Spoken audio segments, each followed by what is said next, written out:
Maswerteng gabi po mga ka-STL. Narito na po ang resulta ng STL Rizal para sa araw na to.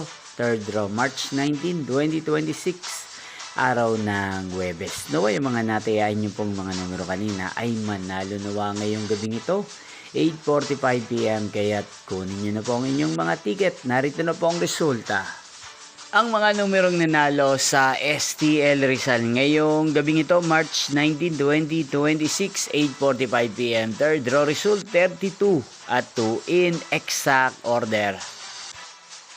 At ngayong gabing ito sa STL Rizal, atin pong i-shoutout si Ate Merly ng Rizal. Shoutout po sa inyo, Ate Merly. Sana po'y nasa maayos kayong kalagayan. At sa lahat po ng mga taga-Rizal na lagi pong nanonood sa channel na to, shoutout po sa inyo. Inyo pong napanood ang resulta ng STL Rizal. Maraming salamat po sa patuloy nyo pong pananood at pagsuporta sa aking channel. Magkita-kita pong muli tayo bukas ng alas 11 ng umaga. Thank you for watching.